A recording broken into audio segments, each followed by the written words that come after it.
Okay, so good morning, everyone.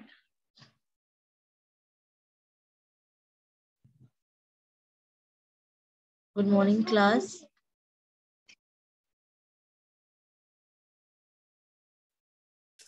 Good morning, ma'am. Good morning. All have joined. Shubham क्यों नहीं class ले रहा है? What happened to him?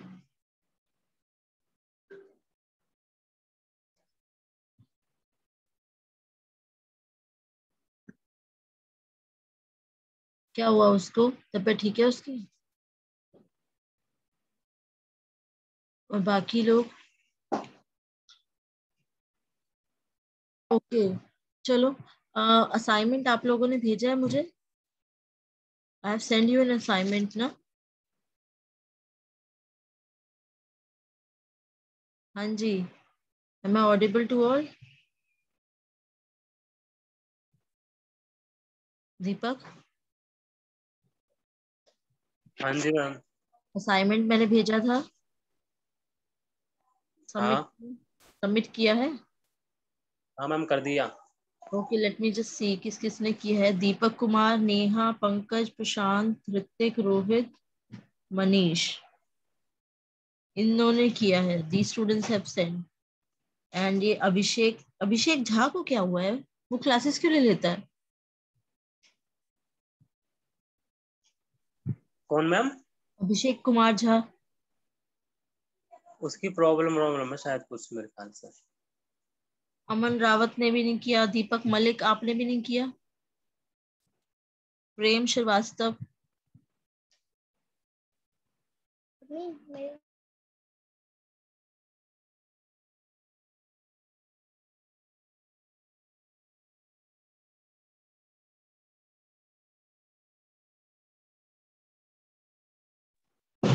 हाँ जी प्रेम, क्या बात है? ऋतिक मक्कर, ऋतिक भी क्लासेस नहीं ज्वाइन कर रहा है ना? बीच में तो ले रहा था क्लासेस, बट अब वो बिल्कुल क्लास नहीं ले रहा है। साहिल कुमार, ये भी क्लासेस नहीं लेता है। साहिल तुम आ गए हो? हाँ, अनम्यूट करो। Yes ma'am. क्या बात है, क्लासेस क्यों नहीं लेते हो? और असाइनमेंट भी नहीं भेजा आपने? मैम असाइनमेंट 3 आज भेज दूंगा। तो नहीं, मेरे कहने का वेट कर रहे थे क्या? कल की नो मैम। वेकेशन थी, और क्यों नहीं भेजा आपने? सरिता, आर यू देयर? सरिता ने ज्वाइन किया है क्लास? नहीं की है ना? सौरभ सिंह, तुम्हें क्या हो गया है? रोल नंबर 51 सौरभ, क्या बात है? क्लास में जब ऑफलाइन क्लासेस में तो तुम बहुत रिस्पॉन्ड करते थे, अब क्या हुआ है? बिल्कुल चुप रहते हो, कुछ नहीं बोलते हो।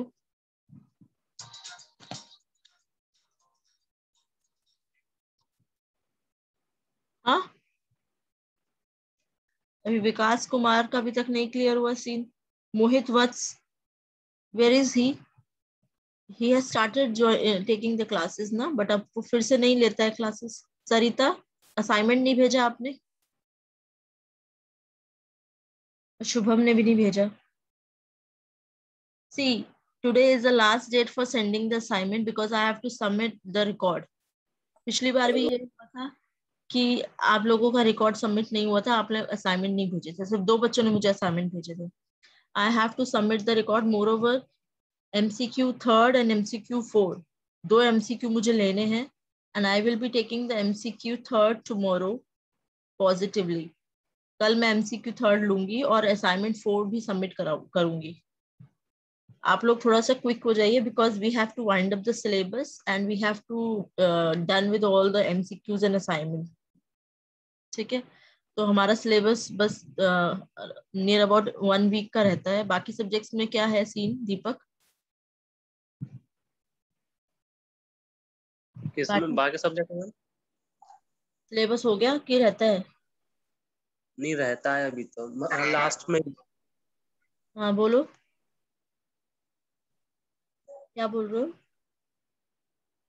ये कुछ कह रहा था ना कोई अभी, सौरभ। सौरभ हाँ अनम्यूट मैम, हुआ। बोले में ये साइड सिलेबस सबका खत्म होने वाला है, और अच्छा, टेस्ट हो गए, असाइनमेंट भी 3-3 मिल गए, एमसीक्यू और आप, टेस्ट। एमसीक्यू अभी आपका सीजी का थर्ड एमसीक्यू नहीं हुआ है ना? तो कल नहीं। मैं थर्ड लूंगी और उसके 2-3 दिन बाद फोर्थ भी ले लूंगी, ठीक है? तो हमें एमसीक्यू थर्ड फोर्थ लेना है। इन टुडेज क्लास कल हम पढ़ रहे थे एलिमिनेशन मॉडल। एलिमिनेशन मॉडल क्या होता है, क्लियर हुआ है? Who is this Karan, roll number 18? करण, कमाल है, पूरा सेमेस्टर में अब आपको टाइम मिला है क्लास ज्वाइन करने का।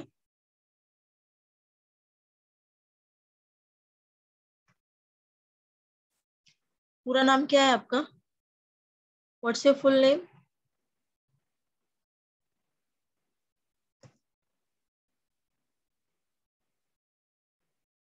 मत बोलो, चुप रहो, एक तो क्लास नहीं ज्वाइन की है पूरे semester. Alright, I don't want to waste much of my time on you. Elimination model हम कर रहे थे। The document is being shared to you all. सबको दिख रहा है स्क्रीन पे? एक चीज और I yes want ma'am. To say कि जितने नोट्स मैंने भेजे हैं क्लासरूम पे, please get them downloaded on your system. More I will be sending the more assignment, more notes. Unit 4 and unit 3 के रहते हैं, 1-2 के मैं भेज चुकी हूँ। तो यूनिट 4 का असाइन मैं पूरा बना के ना आज भेज दूंगी, और यूनिट 3 रह जाएगा जो हम अभी कवर कर रहे हैं। और मैंने फिर भी बोला था, अगर आप में से कोई भी कॉलेज जाता है, अपनी उदित अग्रवाल की बुक किसी ने इश्यू कराई? कोई भी गया कॉलेज? उदित अग्रवाल कंप्यूटर ग्राफिक्स की बुक? हाँ, मिलेगी हमें अभी। अब नहीं मिलेगी। नहीं, और वो ड्यूज मैम व्यूज गए का है थे, ना। वो कह रहे कि लेट। क्या कह रहे हैं? आवाज इतनी कट रही है आप लोगों की। जिसका कोई भी प्रॉब्लम है, ऑनलाइन ई बुक सर्च कर लो, या पुरानी बुक्स आजकल कितने बुक सेलर्स पे मिलती है, रीसेल बुक्स, वो खरीद लो, ठीक है? तो थोड़ा सा तो करना पड़ेगा ना, क्योंकि इस बार मोस्ट मतलब मुझे यही लगता है कि आपके एग्जाम जो है वो फिजिकल होंगे, जिसमें सब्जेक्टिव पेपर्स आएगा इंस्टेड ऑफ ऑब्जेक्टिव। ये क्या कह दिया मैम? नहीं, ये मैंने सच कहा है, और ये आपको सामना करना पड़ेगा इसका, सच का सामना। बड़ा कड़वा सा चला मेरे को। और तो कब तक कोविड का फायदा उठाओगे? ठीक है ना? छोटे छोटे बच्चे जाके एग्जाम दे के आ रहे हैं, आप तो अभी कॉलेज स्टूडेंट्स हो। आपके छोटे बच्चों की मैम री नहीं आई है ना। हाथ तो क्या हुआ? चलो, get back to the topic. Illumination models हम पढ़ रहे थे। सी, एल्यूमिनेशन मॉडल का मतलब क्या है? These are the model which help us to calculate the light intensity of any given point on the surface of an object. अब कोई भी ऑब्जेक्ट है, हमने एक पढ़ा था कि आपके अगर आपको किसी भी ऑब्जेक्ट को एल्यूमिनेट करना है, तो उस ऑब्जेक्ट को एल्यूमिनेट करने के लिए there are certain properties you need to find out. First of all, पहली चीज की लाइट सोर्स क्या होगा, ठीक है? लाइट सोर्स में आपके पास आता है कि लाइट सोर्स अगर हम देखें, तो light source could be your, it could be your point source. Point source में आ जाता है आपके पास जैसे कोई बल्ब हो गया, ठीक है? और पॉइंट सोर्स के अंदर एक और भी आता है जिसको हम बोलते हैं sun. But sun comes under distributed light source, क्योंकि उससे जो रेज निकल रही है, जो लाइट रेज निकल रही है, डेट आर डिस्ट्रीब्यूटेड, और उसका distance from an object is very far, तो इसको हम डिस्ट्रीब्यूटेड पॉइंट लाइट सोर्स की तरह बोलते हैं।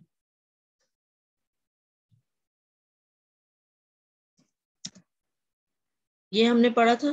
उसके बाद हमने क्या देखा था? एक होता है आपका light emitting sources. Light emitting sources में आपके पास जैसे एक ट्यूबलाइट हो गया, ठीक है? तो ट्यूबलाइट से जो रेज निकल रही है that are very wide and that are emitting all the objects that are lying around to it. Light emitting source में हो गया. मोर ओवर एक होता है आपका light reflecting source. Light reflecting source कौन से होते हैं? Any objects that are reflecting the light that are falling on it. Due to that जो उसके नियर बाय ऑब्जेक्ट्स है वो भी एलिमिनेट होते हैं. जैसे फॉर एग्जांपल आपके रूम में बिल्कुल अंधेरा है, आपने टॉर्च ऑन किया एंड आपने एक टॉर्च एक पर्टिकुलर ऑब्जेक्ट पे ऑन किया, उस ऑब्जेक्ट से जो रिफ्लेक्शन हो रही है उससे आपको नियर बाय ऑब्जेक्ट्स भी विजिबल हो रहे हैं.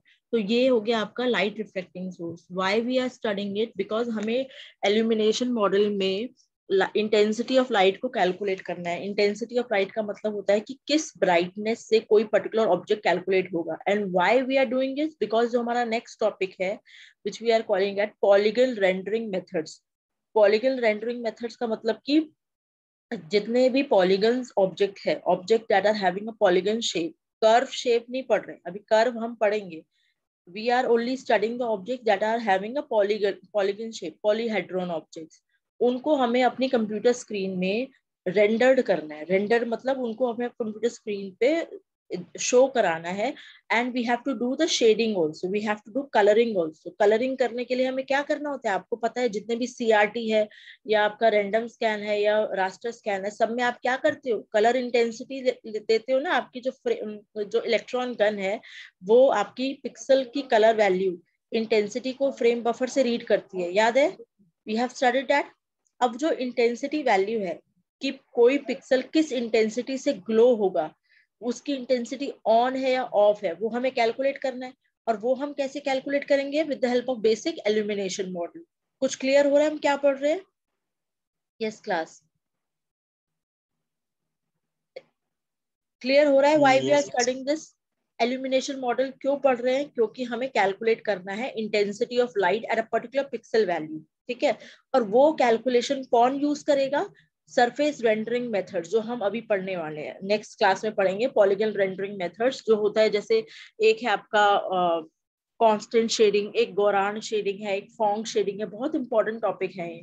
ठीक है? From your competitive exam point of view and more over from university point of view, इससे क्वेश्चंस आते ही आते हैं. यहाँ इल्यूमिनेशन मॉडल का जो एप्लीकेशन है ना, कि where they are used, they will be used in the next topic that we calling them as polygon rendering methods or the shading methods. मतलब अपनी कंप्यूटर स्क्रीन पे हमें ग्राफिक्स को रेंडर्ड करना है, और वो ग्राफिक की शेप कैसी है? Polyhedron shape. उनको हमें रेंडर करना है. That means we have to find out the pixel intensity value, जो हम किससे निकालेंगे? इल्यूमिनेशन मॉडल से. अब हमने इल्यूमिनेशन मॉडल पढ़े थे. कौन कौन से मॉडल पढ़े थे हमने? एक हमने पढ़ा था एम्बिएंट लाइट, एक हमने पढ़ा था, क्या पढ़ा था हमने? Diffuse reflection, specular reflection model, ये सब पढ़े थे. अब आपको पता है कि आपके किसी भी कैलकुलेशन में, किसकी कैलकुलेशन में? पॉलीगन को रेंडर करने की कैलकुलेशन में there are various other things that affect. एक तो लाइट सोर्स इफेक्ट करता है. Light source could be a point light source, it could be light emitting source, it could be light reflecting source. Moreover, आपके surface की जो properties है वो भी डिपेंड करती है. सरफेस प्रॉपर्टीज लाइक क्या क्या प्रॉपर्टीज हो सकती है सरफेस की? The surface could be very shiny surface. Shiny surface पे जो इंटेंसिटी होती है, अगर आप शाइनी सरफेस पे एक लाइट फॉल करोगे, उसकी जो चमक होगी वो अलग होगी. और अगर कोई डल सरफेस होगा, उस पे अगर आप लाइट फॉल करोगे तो उसकी जो ब्राइटनेस है, उसकी जो intensity of glowing is different. Moreover, if the surface is very opaque, मतलब कि जो मोस्टली सारी लाइट को एब्जॉर्ब कर लेता है, उसकी इंटेंसिटी अलग होगी. तो सरफेस की प्रॉपर्टी भी डिपेंड करती है in order to calculate the intensity of light. Are you getting me? हमने ये सब पढ़ा है ना कल की क्लास में. तो हमने पहला मॉडल जो पढ़ा, illumination model, the very first model that we have studied is, बहुत क्विकली हम देख लेते हैं, ambient light model. Ambient light क्या होता है? What is ambient light?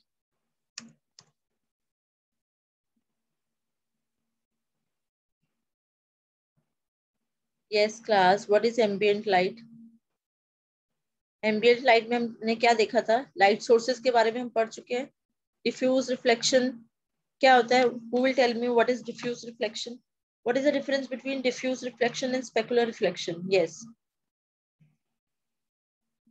साहिल, कल की क्लास में थे आप? Yesterday, day before yesterday, Monday की क्लास में.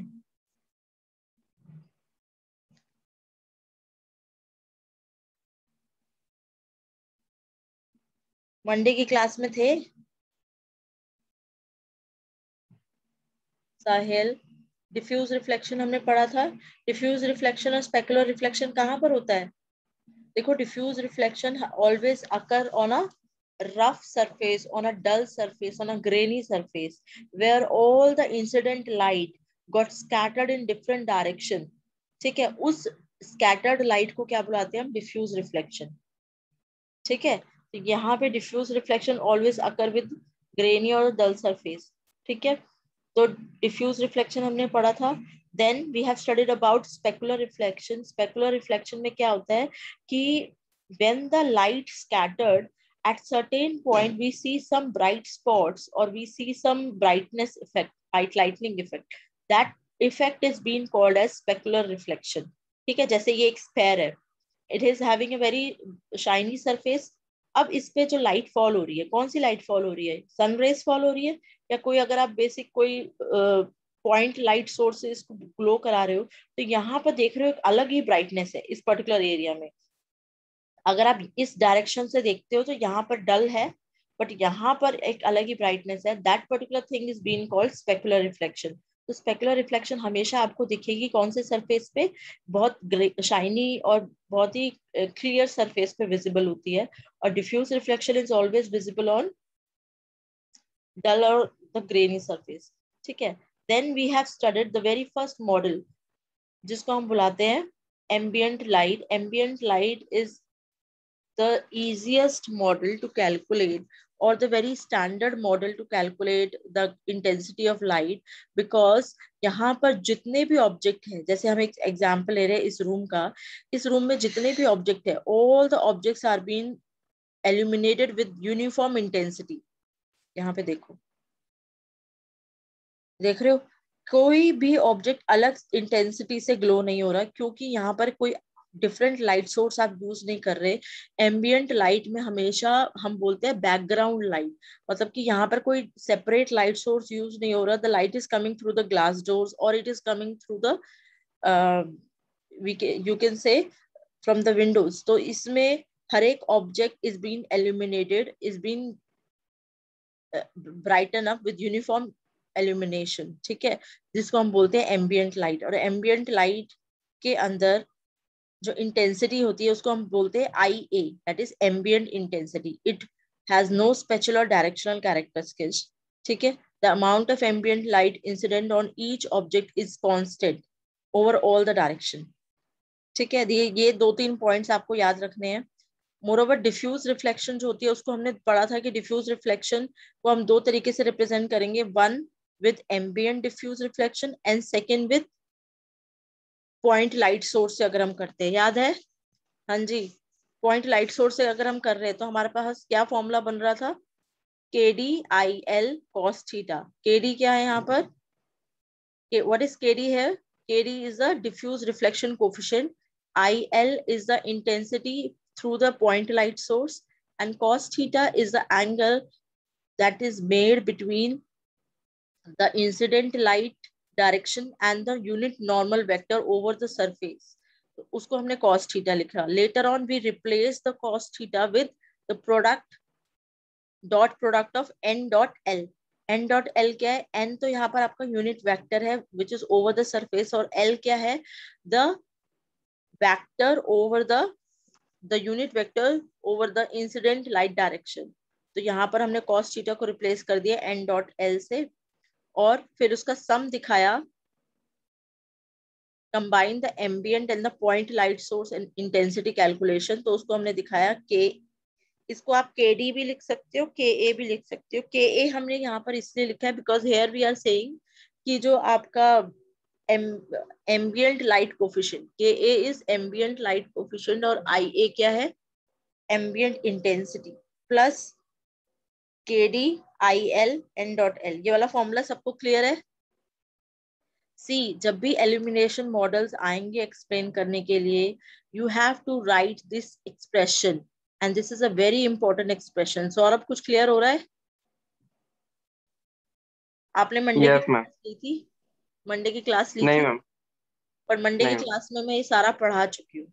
I am just revising all these things so that okay आपको ये मैम. एलिमिनेशन मॉडल थोड़ा सा अच्छे से हो जाए, because this is a very important topic और ये एग्जाम्स में आते हैं. ठीक है, तो please don't miss the classes. अब हार्डली 1-1.5 हफ्ते की क्लास बची है. Please classes low please. ठीक है, ओके. सो ये तो हमने डिफ्यूज रिफ्लेक्शन मॉडल का किया था. लेटर ऑन ये चीज एक्सप्लेन करने की जरूरत नहीं है, ये बेसिकली बताया हुआ है कि Ka और Kd that is ambient reflection coefficient and diffuse reflection coefficient जो होता है उसकी वैल्यू 0 और 1 के बीच में लाई करती है. एंड व्हेन इट इज 0 तो आपका जो स्पेयर है, दिस इज योर स्पेयर, उसकी ब्राइटनेस एकदम 0 पे ये है, 0.2 पे ये ब्राइटनेस है, 0.4 पे it is somewhat lighten up, थोड़ा सा और ग्रे शेड आ गया तो यहाँ पे एक ब्राइट स्पॉट आया, फिर एक और ब्राइट स्पॉट आया. तो ये इनकी वैल्यू पे डिपेंड करता है कि अगर इनकी वैल्यू कैसी होती है. एक फर्दर ये दिखाया हुआ है 0, 0.25, 0.50 के ए की वैल्यू और के डी की वैल्यू. ठीक है, के ए और के डी की वैल्यू पे क्या क्या ब्राइट स्पॉट्स आएंगे तो वो दिखाए हुए हैं. यू जस्ट नीड टू एक बार देख लो, इससे थोड़ा सा आइडिया लग जाता है.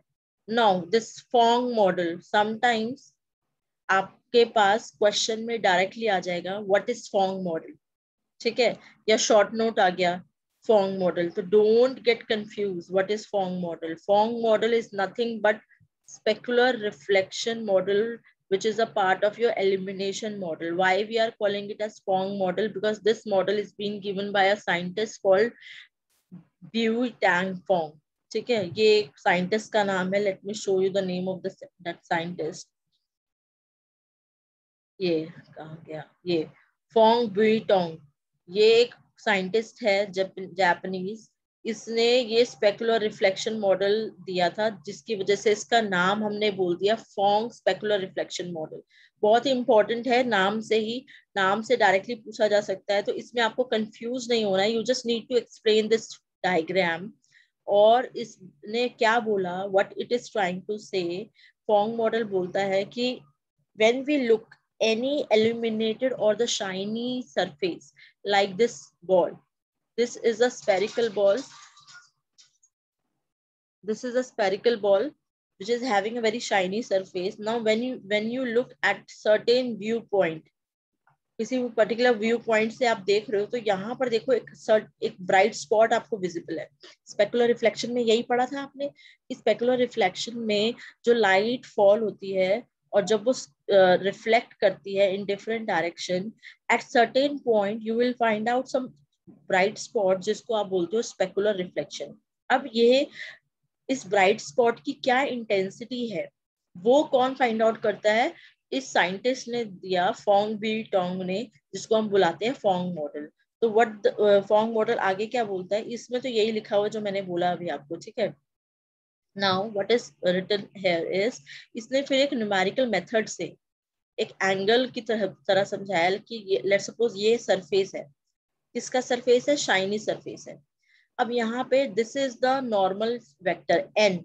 एन क्या है? Unit normal vector which is perpendicular over the surface. And ये जो यूनिट नॉर्मल वेक्टर है वो सरफेस पे ड्रॉ किया गया है.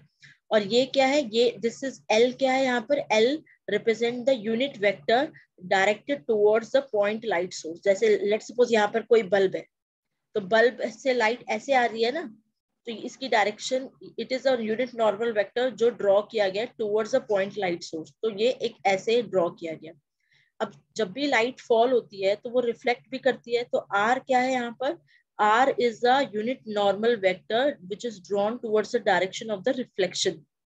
मतलब कि जहां पर आपका आइडल स्पेकुलर रिफ्लेक्शन हो रहा है तो ये उसकी डायरेक्शन में ड्रॉ किया हुआ है. यहाँ पे लिखा भी हुआ है कि एन क्या है? यूनिट सरफेस नॉर्मल वेक्टर है.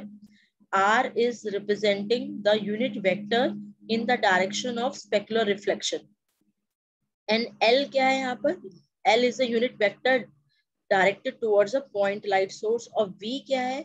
V is the unit vector which is directed towards the viewing direction. मतलब कि अगर आप यहाँ से देख रहे हो तो इसकी डायरेक्शन कौन सी है, यहाँ से देख रहे हो तो ये V क्या है, V is the unit vector pointing to the viewer from the surface position. Got it? ये डायग्राम की नोटेशन सबको समझ में आई है. Theta is the angle which is made between N and L. Again, the theta angle is made between N and R. और R और V unit vector के बीच में कौन सा एंगल बना है, फाई. ठीक है, तो ये डायग्राम समझ में आया सबको? Yes class. Is this diagram is understandable to all? सब समझ रहे हैं इस डायग्राम को? This is a very important diagram. अगर sometimes they ask you directly what is Phong model या specular reflection क्या होती है, तो उसमें ये डायग्राम आपको बनाना बहुत इंपॉर्टेंट है. समझ में आया साहिल, ऋतिक, साहू, प्रेम?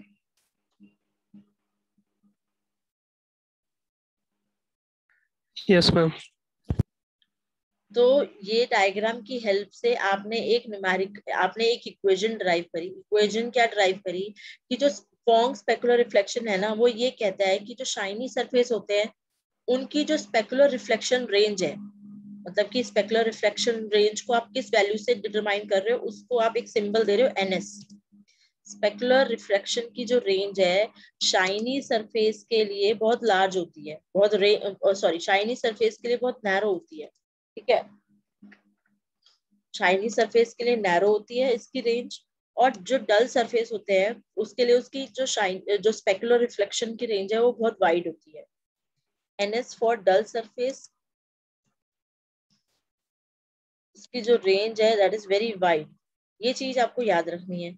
अब इस चीज को, इस एम्पेरिकल मॉडल को, in order to calculate specular reflection range की जो जितनी ब्राइटनेस है वो किस रेंज में आ रही है. अगर आपका थोड़ा डल सरफेस है, डल सरफेस पे भी कहीं कहीं पे आपको ब्राइटनेस दिखती है, बट जो शाइनी सरफेस है वो बहुत नैरो होती है, तो आपको नैरो की वजह से चमक जो होती है वो एक पर्टिकुलर पॉइंट पे ही दिखती है. और डल सरफेस पे जो रेंज होती है बहुत वाइडन अप होती है, तो वो वाइड होने की वजह से आपको चमक नहीं दिखती है, आपको वो पूरा सरफेस ग्लोई दिखता है. समझ रहे हो बात को? बट कहीं जो शाइनी सरफेस होते हैं, क्योंकि उसकी जो रेंज होती है वो बहुत नैरो होती है, तो वहां पर आपको किसी पर्टिकुलर स्पॉट पे, जैसे किसी पर्सन का फोरहेड है तो फोरहेड पे किसी पर्टिकुलर पॉइंट पे ही वो चमकता हुआ दिखता है. ठीक है, तो ये इसकी जो रेंज को कैलकुलेट करना है. The empirical model for calculating the spherical reflection range is being developed by Phong Weitong. ठीक है, तो ये लाइन बहुत इंपॉर्टेंट है. This range has been calculated by the scientist called Phong Weitong. अब इसमें कैसे कैलकुलेट की गई? It is being calculated with the help of this formula कि we can approximately model this specular intensity variation as intensity for the specular reflection is equals to W theta. W theta यहाँ पर क्या है? Specular reflection coefficient है. IL क्या है? Intensity from a point light source. और cos theta तो आप लिखते ही हो, तो यहाँ पर cos फाई लिखा है. फाई क्या है? This is the angle which is made between the unit normal vector R and V. और NS क्या है यहाँ पर? NS is your specular reflection range. ठीक है, ये आपको फॉर्मूला समझ में आया? ये फॉर्मूला लिखना बहुत इंपॉर्टेंट है. जैसे आप डिफ्यूज रिफ्लेक्शन में KD लिख रहे थे, एम्बिएंट रिफ्लेक्शन में KA लिख रहे थे, उसी तरीके से स्पेकुलर रिफ्लेक्शन कोफिशिएंट लिखोगे which we call as W theta, और फिर IL देन cos थीटा. अब यहाँ पे थीटा लिखने की बजाय आप क्या लिख रहे हो? cos फाई, क्योंकि एंगल जो है वो V और R के बीच में फाई है. ऊपर डायग्राम में अगर आपको याद हो तो यहाँ पे the angle that is made between R and V is phi. That's why we are writing cos phi, or we are also using NS, which is a reflection range, specular reflection range. Now this value, we know that for shiny surface this value is very large, and for dull surface this value is very small. So उसको आप replace कर दोगे. यहाँ पे ये आपको दिखाया हुआ है कि for different material, जैसे अगर आपका सिल्वर है, गोल्ड है, मेटल है, ग्लास है, उनके लिए इसकी वैल्यू कैसे लाई करते हैं, W थीटा की वैल्यू. इसमें कंफ्यूज मत हो, don't get confuse in this. यहाँ पर हमने cos फाई को लिख दिया है रिप्लेस कर दिया है, cos phi is been replaced with r dot v या v dot r, ठीक है। तो ये आपका फॉर्मूला है, और cos थीटा को in order to have the similarity between kd ka, we can reasonably model the reflected light effects by replacing cos theta को हमने रिप्लेस कर दिया with a constant specular reflection coefficient ks, ठीक है। और ks की जो वैल्यू ऑफ रेंज करेगी 0 to 1 के बीच में। एक चीज मैं रिक्वेस्ट करना चाहती हूँ कि आप जो है ना, ये जो पीडीएफ है ये मैं शेयर कर दूंगी, आप इस पीडीएफ के जो मॉडल्स हैं इनको अपनी लैंग्वेज में, जो क्योंकि इट्स नॉट पॉसिबल ना कि आप एग्जैक्टली यही लिख पाओ। आप जो भी अच्छे बच्चे हैं जो अच्छे से नोट्स बना सकते हैं, मैं उनके लिए बोल रही हूँ, बाकी students can share those notes. आप इन एलिमिनेशन मॉडल के नोट्स बना सकते हो एंड यू कैन मतलब कि you can make the particular topic, जैसे एम्बिएंट लाइट है या स्पेकुलर रिफ्लेक्शन है, उसके क्या क्या पॉइंट्स आप लिख सकते हो। इसमें से, इस पीडीएफ में से हेल्प करके आप इसको समराइज करके लिख सकते हो इन 10 मार्क्स और 15 मार्क्स, इससे ज्यादा तो आएगा नहीं। समझ में आ रहा है अमन, दीपक, आप लोग कर सकते हो, बना लोगे? क्योंकि फिर आपके पास एक समराइज्ड डॉक्यूमेंट हो जाएगा।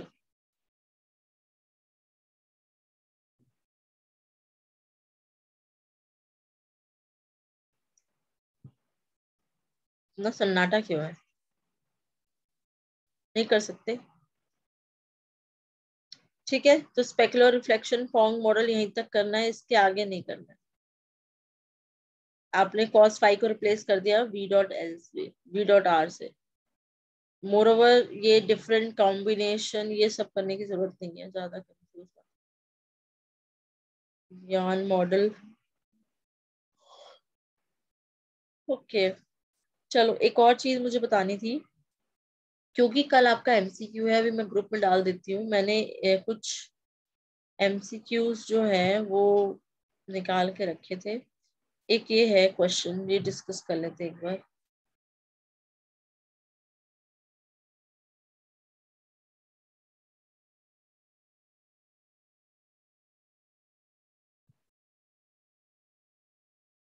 हाँ, just look at this question. Question सबको दिख रहा है, विजिबल है screen? In the context of 3D computer graphics, which of the following statement is true? Perspective and perspective and parallel projection. याद है? We have studied it. Very important. What is perspective projection? What is parallel projection? क्या होता है? हाँ जी, जो याद है perspective projection में और parallel projection में क्या डिफरेंस है?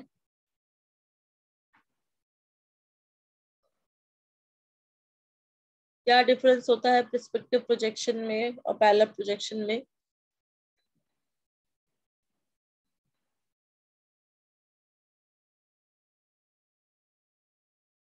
कुछ नहीं पता है ना, because you are not studying. चलो, under perspective projection, each set of parallel lines in the objects do not stay parallel in the image. क्या ये statement true है या false है? Applying a perspective projection in the graphics pipeline to a vertex involves dividing by its z coordinate.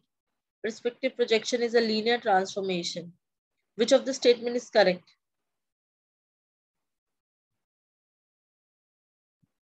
तुक्का ही लगा दो थोड़ा बहुत तो।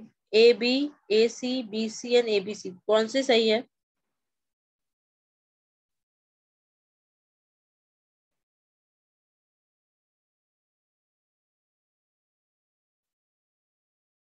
हाँ जी प्रेम, क्लास ली थी पर्सपेक्टिव और पैरेलल प्रोजेक्शन वाली? No, man. क्यों नहीं ली थी आप? क्या क्लासेस क्यों नहीं लेते हो? अटेंडेंस आपकी भी बहुत कम है।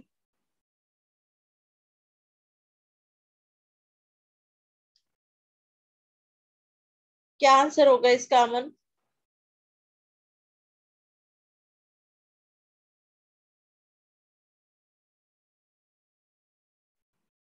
सी वाला तो हो सकता, सी हो सकता है, मतलब यू आर सेइंग कि B and C are correct, A गलत है क्या?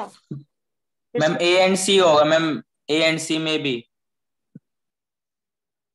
ये करण जी ने बोला है, ये तो पहली तुम्हारी आवाज से मुझे तुम्हारी शक्ल याद आ गई, पता है मेरे को इतनी देर से याद नहीं आ रहा था कि कौन करण है, बट जैसे ही तुमने बोला मुझे तुम्हारी शक्ल याद आ गई कि तुम वही हो।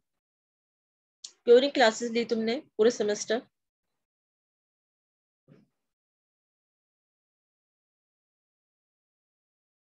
क्लासेस क्यों नहीं ली सेमेस्टर में? बोलो। पता नहीं। पता नहीं? पता नहीं।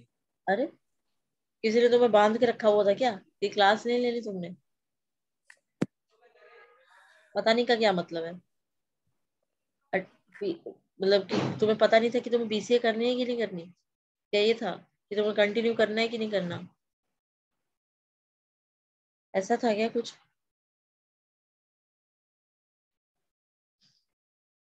चलो, I think the right answer will be A and C, मतलब कि the option number 2, because applying a perspective projection transformation in the graphics pipeline involves dividing by its z coordinate. We have not studied anything like that. We have studied कि parallel नहीं होती है perspective projection में, and we have also studied that it is a linear transformation. So I think A and C, that is option number 2. Arre, A and B are correct.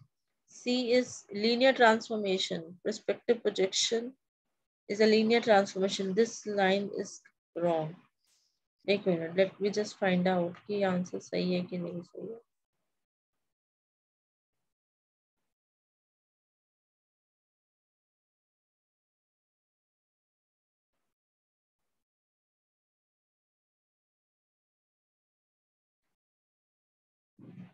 Search करो linear transformation क्या होती है. Under perspective projection, each set of parallel lines in the object do not stay parallel. ये तो ठीक है. Applying perspective projection is a non-linear transformation. Applying a perspective projection in the graphics pipeline to the vertex involves dividing by its z coordinate. Okay. So they are saying that it is a non-linear transformation. तो हमारा option number A या B ठीक है. जो statement third है, that is incorrect. It's a very good question.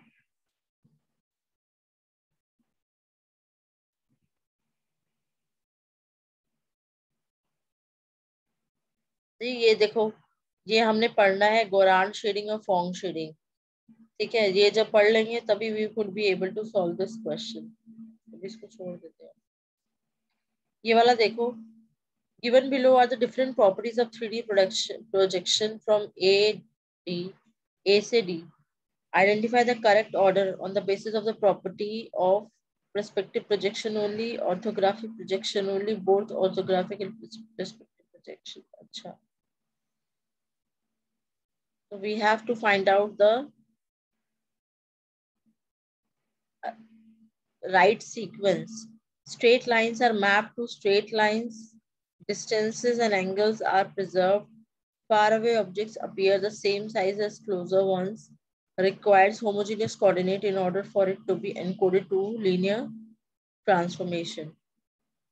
हाँ जी, करना क्या है इसमें हमें?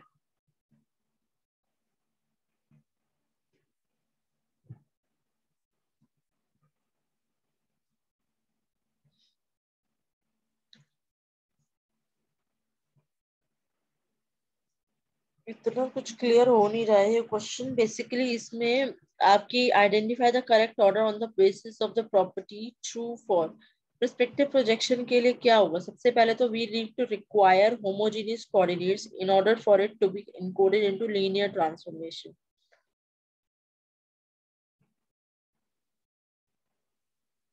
अब तो ये एमसीक्यू थोड़ी ना आएंगे.